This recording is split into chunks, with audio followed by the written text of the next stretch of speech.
do a little more talking for me? Do a little bit of the talky talk? Yeah, sure. Usually people want me to shut up. Thank you. That's good. Okay, cool. That's beautiful. I love it. That's beautiful. And the home of the brave.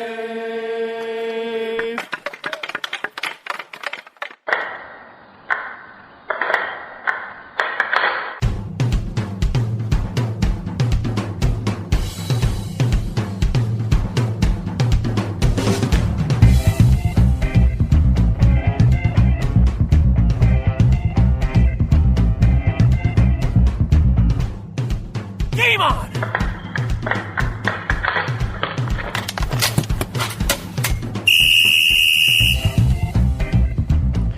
Welcome to the answer to the great question of life, the universe, and everything. It is Hit the Deck episode number 42. 42, of course, being said answer. If only somebody would actually come up with the question. Oh, boy. My Douglas Adams is showing. James, how are you? I'm doing pretty well, thanks. How about yourself? I'm good. Have you... I've never actually asked you this. Have you ever read The Hitchhiker's Guide to the Galaxy? No, I have not, and nor have I seen the movie. Well, that's okay. The movie was a pale imitation of the book series, as is often the case with cinematic adaptations. True. But I will say that Douglas Adams himself, before he died, he kind of was approached about the various adaptations of his work and them being inferior to the book series, or at least different. And he kind of gave the answer that in his mind, they were meant to be different things. Like they were all supposed to be kind of different versions of the same story. I think it was the book, and then they had originally done like a radio play version. And then I think they did a movie version in England, and eventually there was a movie version in, a Hollywood version. And they were all kind of different. So, I don't know. That's a long rambling tangent to say welcome to Hit the Deck episode 42. But there you are. 42, of course, also being a groundbreaking number in Major League Baseball, the number of Jackie Robinson. So while this episode of Hit the Deck probably will be not nearly as historic, I don't expect anyone to be retiring this episode, or I guess we'll find out. Maybe they should. Hopefully we've got something good on tap for you, but I'm just putting that out there. All right. Yeah, that's what I associate 42 with, is the great Jackie Robinson. Uh-huh. So. All right. So, all that being said, why don't I introduce us just so you know who's rambling at you? So, let's jump into tonight's starting lineup. And for tonight's starting lineup, in goal, as ever, I am your American Rhino, number 35, Gary McComiskey, and my illustrious co-host. On defense, number 4, I'm James Sajazi. Yes, James Sajazi. Oh, boy. How was your week, James? Pretty good. We'll get into this in future Hit the Decks, but staying true to at least one of my New Year's resolutions. Mm-hmm. So trying to keep in game shape. Hopefully we'll be playing this weekend some deck hockey. So a little bit sore, but it's a good sore. Yeah, I'd hope to knock off some of the rust this weekend as well. So your lips to God's ears. We'll see what happens.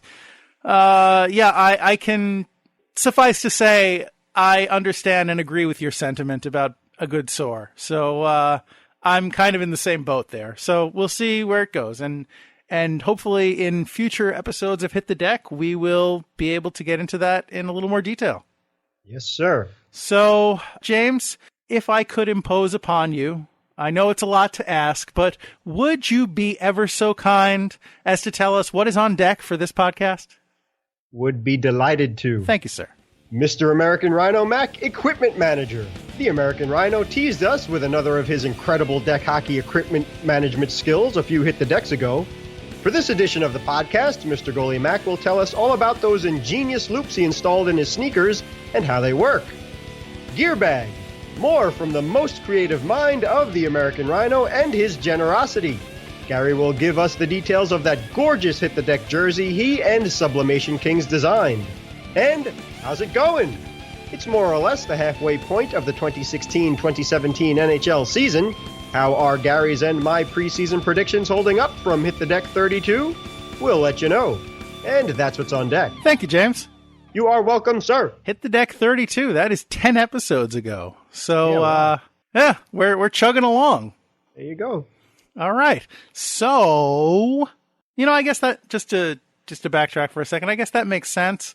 On the average, I guess the NHL regular season is about 6 months long, and it makes sense that 3 months would cover about 10 episodes, since we're almost a year in, and we're a little over 40 episodes in. So, yeah, all right. I guess the math works out on that.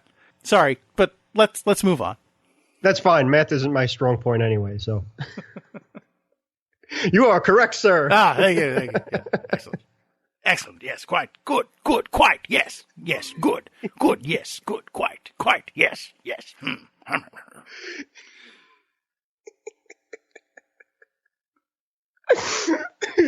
Okay. What am I supposed to be talking about?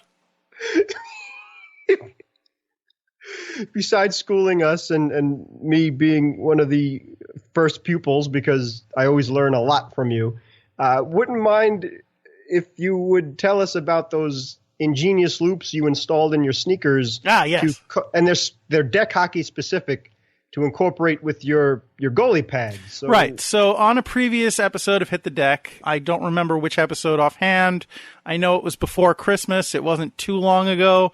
But I had mentioned part of my gear is that I had sewn these loops into my sneakers to accommodate my pads. So just to recap why I did that, my goalie pads are, I had said and maintained that they're sold as deck hockey pads, but I suspect that they were originally designed to be kind of light duty roller hockey pads or ice pads, because they have a string at the toe that you're meant to tie around your skate to secure the pad to your skate.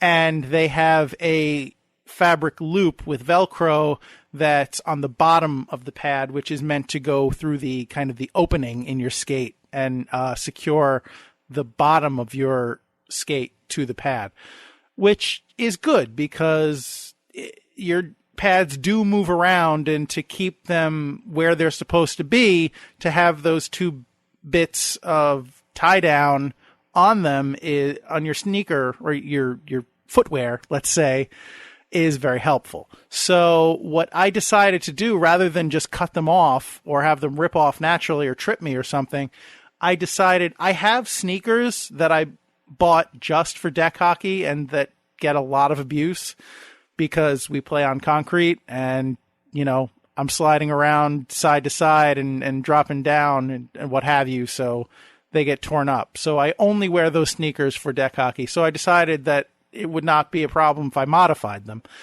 I decided that I wanted to put these loops on the sneakers so that there would be something for the strap and the string to grab onto, so it wasn't flopping around, and so I could secure it to my sneaker. Now, this discussion might be boring for those of you who are not goalies, so if you really want to, you can fast forward about 10 minutes. But if you want to bear with me, please do, because I'd be happy to tell you about what I did. So what I did do, if you're still here, right? All right. Now we can talk about the real topic. No, I'm kidding. It is still the boring loop discussion. So what I did, basically, I got these like running sneakers, and I'll put up a picture of this on our Instagram account. I got these running sneakers that were pretty cheap, that I could just be confident in beating up and not having, they serve the purpose that I needed them for. And I had some fabric that I had gotten for a previous project left over. It was also pad related. I don't even remember what I got the fabric specifically for, but it was something I was trying to make slide plates for my pads so I could slide easier on the pavement. and I took a couple stabs at that, and it never really worked out the way I wanted it to. But that's neither here nor there. So I had this fabric that I had already gotten. Basically, it's something called rubber duck is the name of it. Duck is DUC. And it's this rubberized vinyl material.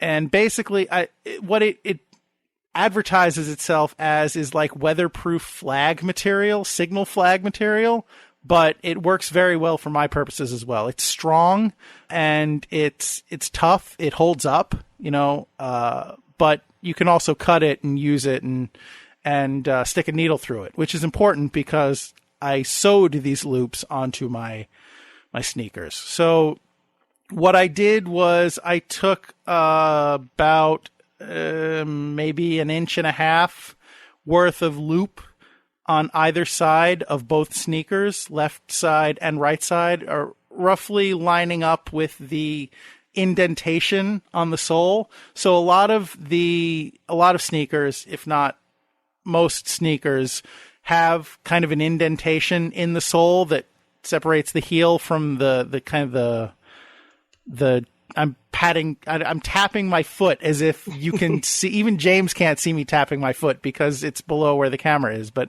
that separates the heel from the ball of the foot. So I lined it up with that indentation, which is roughly center on the sneaker, and that's roughly where the Velcro strap will fall as well. And so I looped it and sewed the loop onto the sneaker. So I use like a extra strength or double strength thread, and I use I liberally sew several. I've mentioned this in the past. I don't know sewing terminology, so I apologize if I sound like a complete goof, but I did a number of passes to make sure that it would be nice and strong and it didn't tear right off the sneaker. And so I did that for the Velcro loop or the Velcro strap. And then what I did, a lot of sneakers will have a loop already on the back of the sneaker to make it easier to pull them on. These particular sneakers did not have that. So I also sewed a single loop, like 1/2 inch wide, into the back, by the top heel. Yes, it looks like James has a question. Yes, thank you. Sorry to interrupt. No, quite all right. When you were sewing the loops on, did you have to put holes in the sneakers to sew them through, or did you just... No, the needle that I was using, the sneakers were such that I didn't really need to reinforce it that much. The needle pretty much, at least the part of the sneaker where I was sewing it, the needle poked right through. Yes, you need to put holes in the sneaker because you're sewing it onto the sneaker, but you don't need to make holes. You don't need to get an awl and make special holes in the sneaker. You can just use a regular needle and poke through. And depending on the sneaker you have, obviously if you have something made of extra tough material, then that's going to affect your ability to sew. But in my case, I was able to just poke right through it with the needle, both the sides and the back. Thank you, sir. Yeah, no problem. Thank you for asking questions. So yeah, as far as the back goes, I just sewed an extra loop onto the back. So now what I do is the strings that are on the toe of the pad, of each pad, basically there's two. There's two long strings coming out from the same point in the center toe of the pad. And I run one around one side of my shoe and one around the other. I crisscross them through the loop on the back, bring them around the front, and tie them roughly around the middle of my foot, above the sneaker, basically right below where the sneakers would normally lace. I then run the Velcro strap through the loops, down one loop, across the bottom, and up through the other loop, Velcro it off, and then I take some shin guard tape That's why we were talking about it, because I said that I used shin guard tape for my pads. Right. Okay. So then I do a couple of loops or a couple of passes of tape around my sneaker, making sure to line it up with that indentation in the bottom of the sneaker so that it doesn't either trip me up or it's so I don't slip on it or so I don't rip it up just from moving around. And I make sure that I cover the lace from the front of the pad as well as the Velcro strap on the bottom. And that way my pads pretty much stay in place and don't move around too much. One thing I do want to mention, when I made the loops on the side of the sneakers, make sure where it joins. I doubled the fabric when I looped it. So where it folds over, I put Scotch tape on there just to hold it together so that when you're passing the Velcro strap through, you're able to pass it through the actual loop and not just the fold in the fabric, if that makes sense. Yeah, very clever. All right. I know that was kind of dry, and I apologize if it didn't make for exciting listening, but I hope that benefits somebody. So again, I will post pictures of these awful, horribly abused and mistreated sneakers on Instagram. So you can check that out. We're at HIT the DEK on Instagram. And if you want a closer look to see what I did, go ahead and check that out. If you have any questions about something that I did specifically that you'd like me to clarify, feel free to shoot me an email at hitthedek@gmail.com. Once again, that's DEK for deck, or tweet at us at HitTheDeckPod, and I will be more than happy to answer whatever questions you may have. Thank you so much, Mr. Equipment Manager. Yeah, that's no worries. really ingenious stuff, and it's like they say, it's the mother of all invention, having to solve a problem. And that's one of the benefits of this podcast, I hope, is that since it's a deck hockey podcast, Gary is full of great ideas, and please listen in the past, too, if you haven't before, of how to make your game better and get, if you have equipment that's designed for ice hockey maybe or roller hockey, how you can adapt it to deck hockey, because there is a difference. So yeah, well, I find that stuff very helpful. I agree with you completely. I mean, deck hockey is kind of the redheaded stepchild of the hockey world, right? You know, there's plenty of gear that's made for ice hockey and roller hockey because that's, you know, primarily where the attention goes. But there's lots of weekend warriors, and, you know, there is very little deck specific equipment out there, you know? So a lot of what we do involves modification, or, you know, if not modification, just kind of dealing with whatever drawbacks the ice and roller gear might have. They do make deck hockey specific equipment, but a lot of times it's really cheap and flimsy. So it's better to modify if you can afford to do so. I find it's better to modify the ice and roller gear. The lighter duty, lower end ice and roller gear that they have out there is more than adequate for deck, because usually you're not playing with a heavy puck, you're playing with a ball. So it doesn't need to stand up to the kind of rigorous abuse that the equipment would normally do. But again, you're probably going to want something that's a little bit more substantial than the, you know, plastic paddles and in some cases like foam rubber pads that they market for deck hockey. So, yeah, I feel like it's something that we as deck hockey players kind of need to do. And I'm happy to pass on what I've, you know, learned by trial and error. And I hope somebody finds it helpful. Excellent stuff. Excellent stuff. And with that, let's dip back into the gear bag, because as I've bragged many, many a time since Christmas or post-Christmas, Gary, for Christmas, there's a Christmas hat trick for you, bought me and designed for me a specific Hit the Deck hockey jersey. Yes. And if you wouldn't mind telling us how that came to be and how you designed it and such and so on and so forth, because I absolutely love it, and would love to repay you one day in the near future with one of your own. because James would like to I'm know not how sharing the this sausage was made. He's going to be taking notes on this. No, basically the way this whole thing evolved is a couple years ago, I got James a jersey. The Liquidators is the team that we've kind of, we've talked about this before. The team that we've created, you know, our deck hockey, one of our deck hockey teams is the LIQ Liquidators, Long Island Queens. And so, you know, I had one made up, and I know James really liked it. So for a Christmas present a couple years ago, I went to Sublimation Kings and I had one made for him. And he really, really loved it. So I remembered that, and I said, you know, we have this podcast now, and we had the shirts, and the shirts are great, but wouldn't it be cool if we had our own hockey jersey? It's a hockey podcast. We should have our own hockey jersey. So I did very little preparation.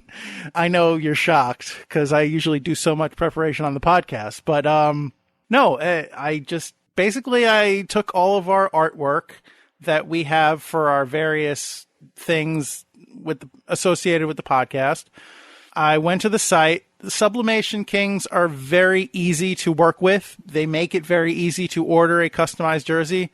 They use the process of sublimation, which is basically they kind of have dye that they're able to superheat into a gas form, and it impregnates the fabric with the color. It basically dyes the fabric. It's not just something that's kind of heat pressed on or painted on. The fabric becomes that color in that pattern. So, you know, it's fairly durable, and it keeps the color that you make it. So I don't know exactly what their process entails, but it's not like if you order a jersey from a place where they're just like sewing on a crest or painting on a crest. The entire jersey can be customized however, in whatever pattern you want. There's a few restrictions in terms of what colors they can reproduce and to what degree they can layer, but for the most part, it's anything you design, they can make into a jersey. And they've branched out. They make baseball jerseys. They make hats. They will make a fully customized gear set for you. If you have a hockey team, they'll make a fully custom jersey, and they'll design like the socks and the what have you to go along with it. So, you know, you look like a full uniform. And it's very reasonably priced as well. So basically what I did, I'd worked with them before, so I knew what they were capable of. I went to the website. I opted to order a full custom jersey. I went for the roller hockey material because they offer two types of material for their hockey jerseys, ice and roller. The ice are a bit heavier, and since a lot of the time when we play deck hockey, we're playing in warm weather, I find that the roller material being more light and more breathable is preferable. So, you know, that's what I ordered, and I emailed the guy there. I said, listen, I just placed this order. This is the artwork that's associated with my podcast. I would really like to use this one logo in particular. Actually, I gave him a few things that I wanted to include. I said, let's put It's Hockey and Sneakers on there if possible, if it works. I said, I'm anxious to see what you can come up with. You know, I gave him kind of free reign. I gave him an idea for a base color, which is gray, because that's what our t-shirts are. And that's, you know, I said, go nuts. And he came back with a really cool design. And honestly, I have to give the guys at Sublimation Kings a lot of credit because they came up with something that I hadn't thought of. I had asked them originally to make the center crest of the jersey our silhouette logo, which if you've seen the t-shirt or if you've been on our Facebook page, you're familiar with. It's a goalie and a skater in silhouette, and the goalie's wearing headphones and the skater is wearing a headset. And so I said, make that the crest.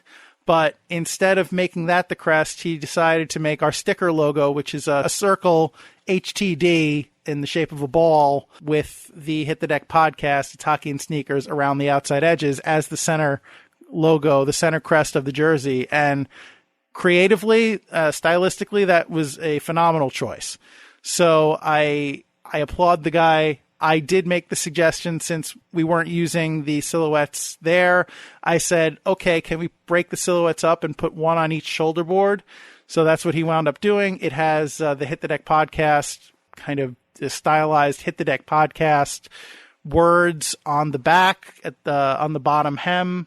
It's hockey and sneakers down the side of each sleeve. It's got James's name and number, which is 4. And it's just a really smart looking jersey. I went through the process, took a little while, because what happens, I don't know if you've ever had a jersey or something similar made up, but basically the process is you say, okay, can you design this for me? Or I like this, whatever. They send you back a proof, which is basically a picture of what they're going to make. And you can either say, yes, make that, or you can make suggestions. I went through maybe 3 proofs because I kept making suggestions or requests to modify some. I had asked for a gray color, which I mentioned. And then when it came back with the gray color, I said, you know what?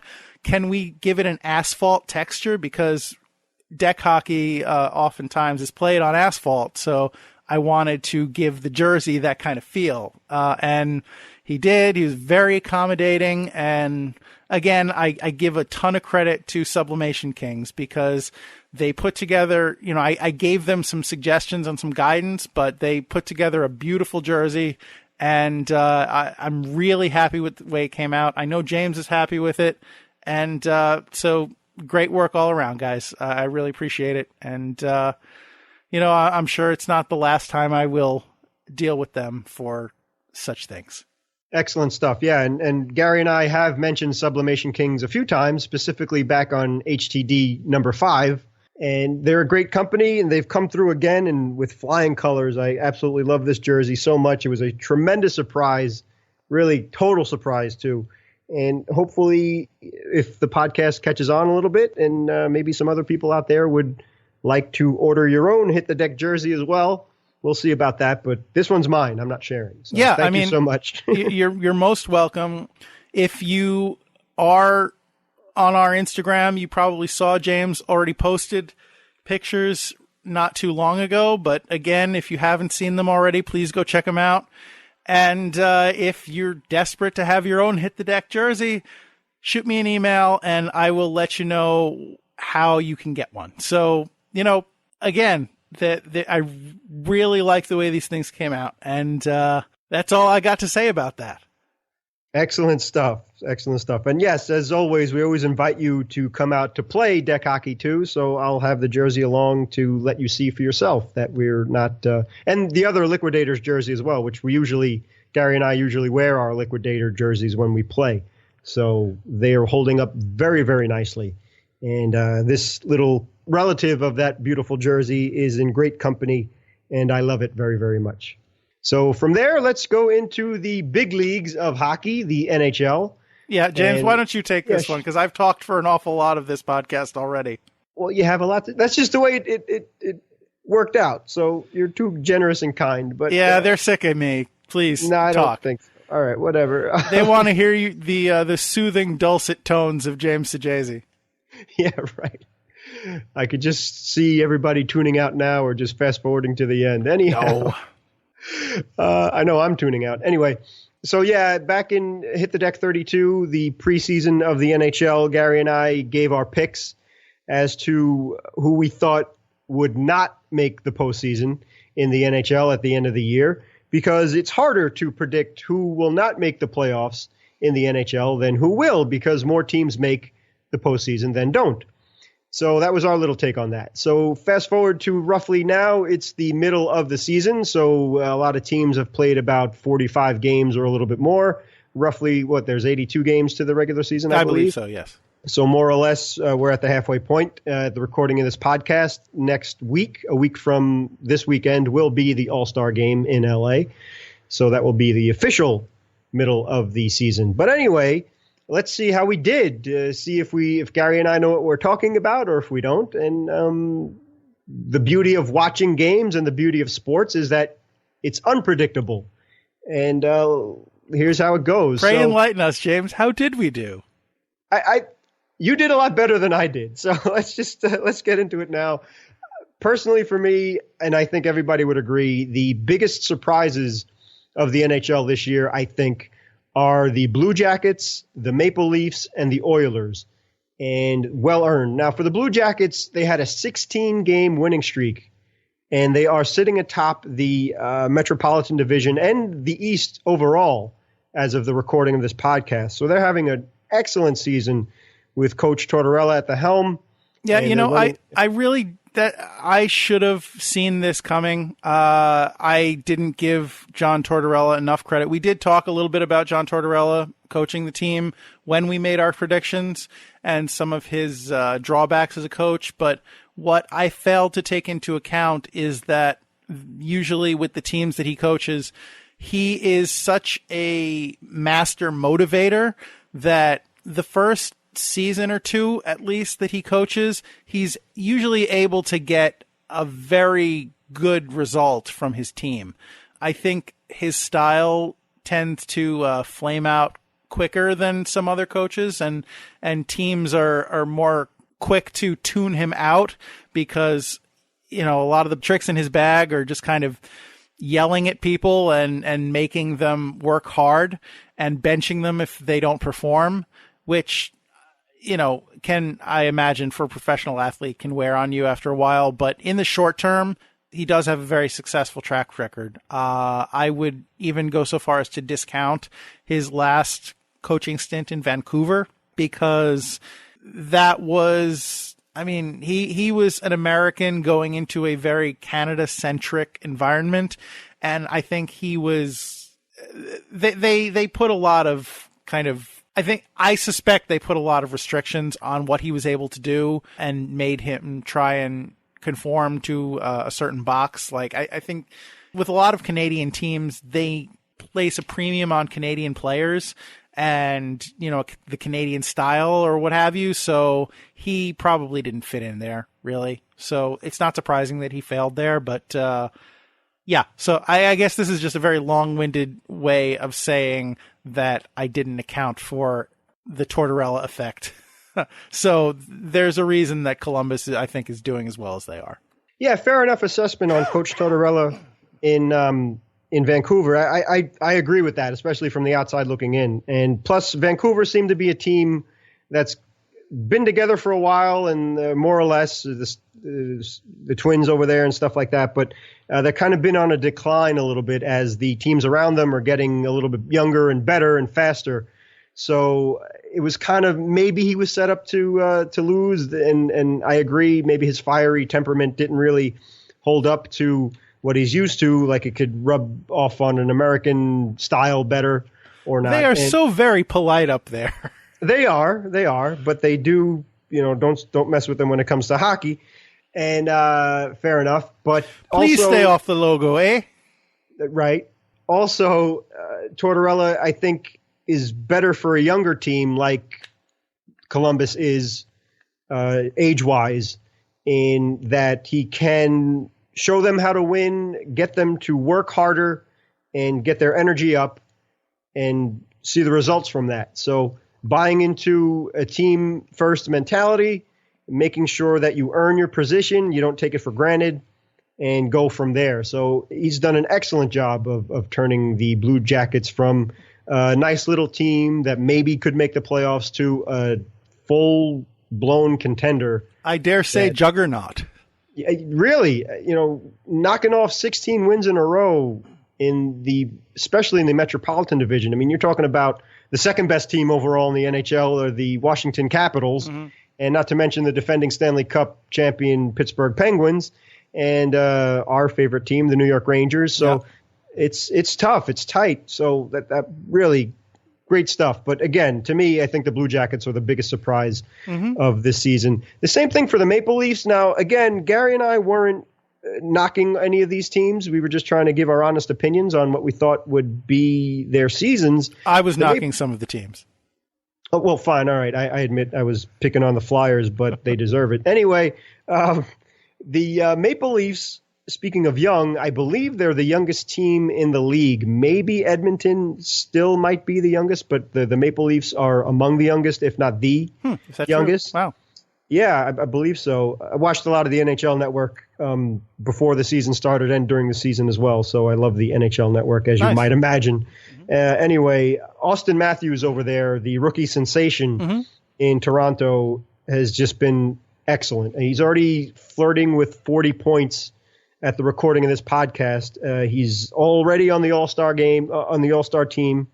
So looking forward to see that. And just an excellent talent for a young guy. I mean, I think he's like 18, 19 years old or something, and so much poise, and he's built like a truck, and strong, and great hands, the whole package. So excellent stuff there. So the Maple Leafs doing really well. I think doing a lot better. I thought they were going to take a year or two to gel and get going, but they've gelled a lot quicker than I thought they would. And over there in the West, we got the Edmonton Oilers. Now, they took a great backup goalie from the New York Rangers, and they're doing well with him over there as well. And of course, they're I miss Cam Butt. So as do I. Not to take anything away from Antti Ranta, who's been excellent. Just, Cam Talbot was a good guy to have around. So I wish him all the success in the world, and apparently he's having it. Exactly right. He deserves it, and he was phenomenal last year for the Rangers too, coming in helping out Lundqvist with his heavy load. And then, exactly. This year, Antti Ranta has been phenomenal, probably the best backup goalie in the league. But he's unfortunately gotten hurt now, so he's out for the next few games. So hopefully he could get back on the Broadway Blue Shirts. But getting back to the Edmonton Oilers, their young, excellent captain, Connor McDavid, he just recently scored his 100th NHL point, and that's not even in 2 full seasons. So he's already got to 100 points out there. So he's also on the All-Star team, and he's a captain of the his All-Star team over in the West over there in the Pacific. So those 3 teams, I think, are the biggest surprise. Edmonton, I think they were due. I think they've been on the cusp of something for so long. I mean, you stack up that many high draft picks, you almost have to eventually break through.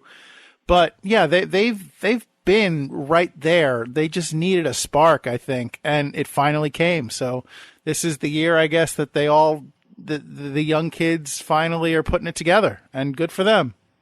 Especially since they're in the West and we don't have to deal with them too often. Good for them. Exactly right. So they're Mike's problem because he's a Kings fan. Yeah. So. But maybe it's just since it's like their 100th anniversary season, right? Or not the 100th. 50th. 50th. Yeah. Right. Sorry. Yeah. I got my seasons mixed up.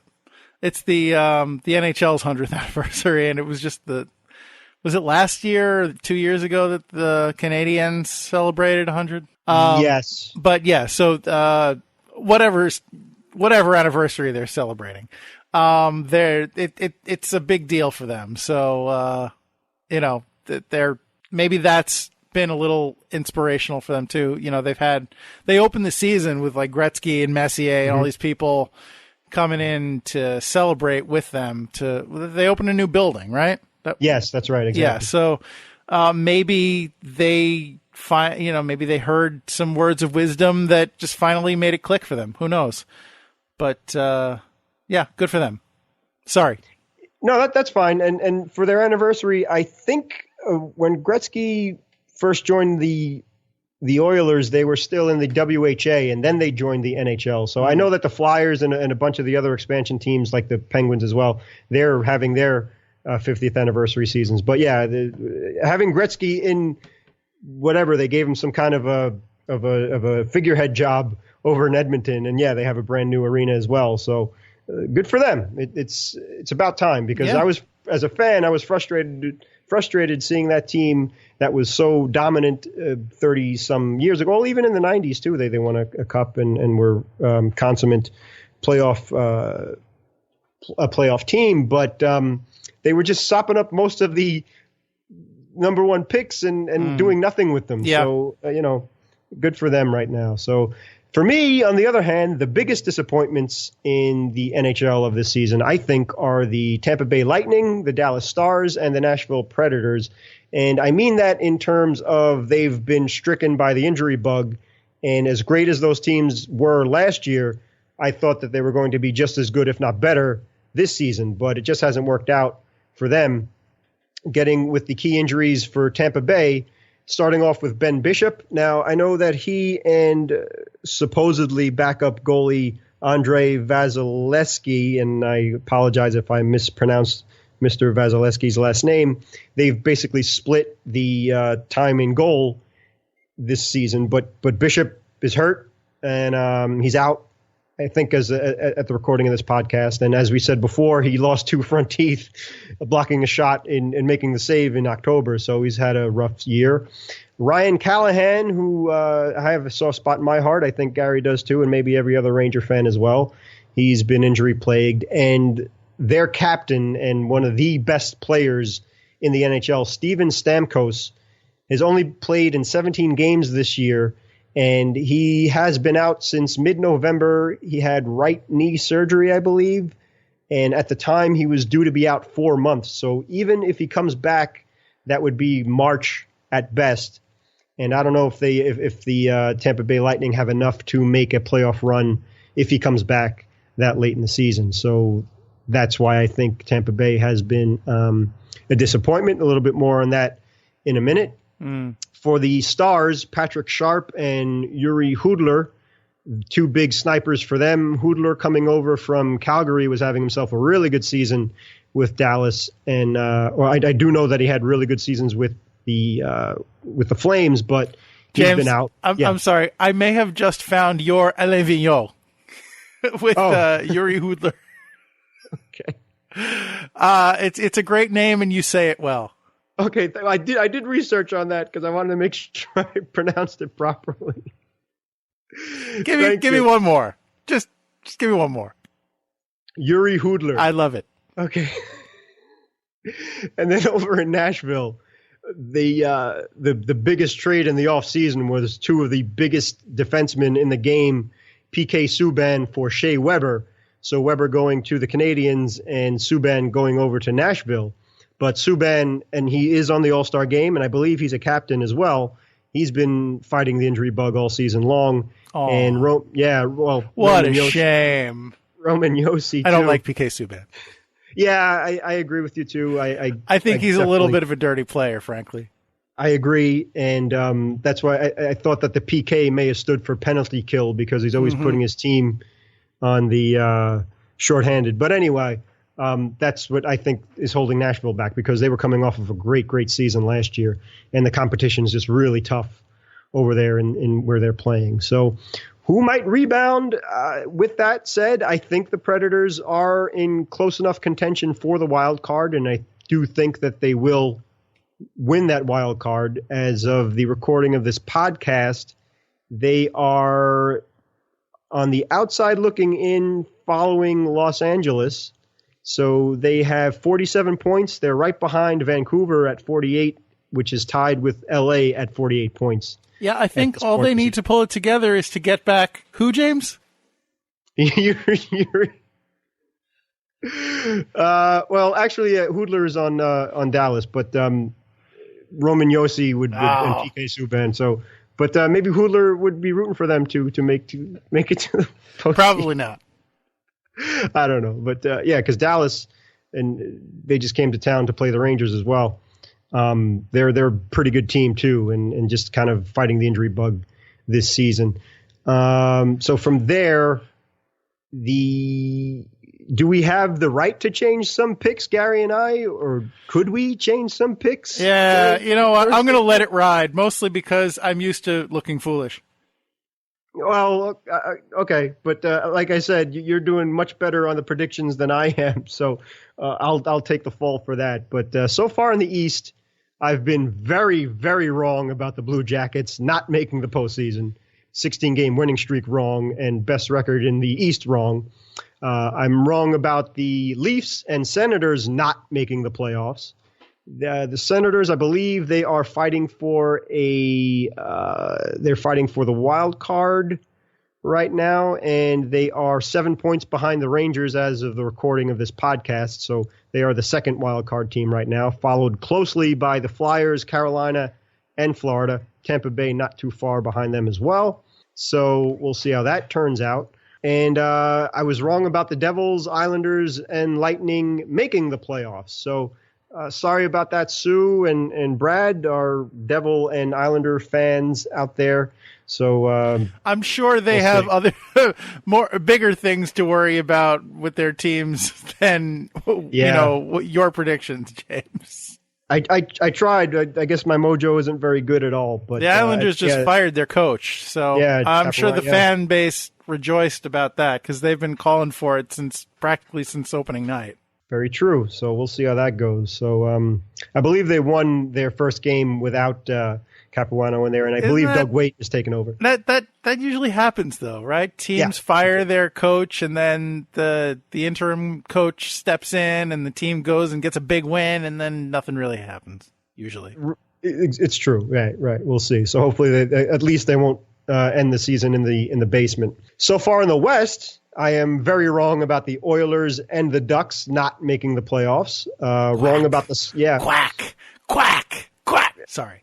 Now that I deserve that. So, and again, that was much, I admire the Ducks and I think they're a great team and totally fine with taking my medicine and eating crow on that. I just thought that they didn't have enough. I think they got a new head coach this year and stuff, and it seemed to be a few different things not falling their way, but they are falling their way and good for them. They're a good team, good franchise, and have been for a while too. Wrong about the Stars and as of tonight, the Predators, although making the playoffs, although the Predators are very close in the wild card race. So we'll see how that shakes out. However, they may knock off either the Flames or the Kings to get there. Sorry, Mike.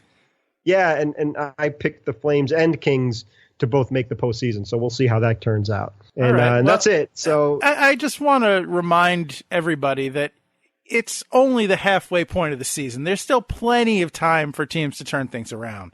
I know this, depending on how far out teams are, this is the time of year when teams start to think about being sellers if they're really doing poorly. But, you know, there have been plenty of success stories where in the second half teams just turn it on and blaze towards the playoffs. And that's when you want to get hot. So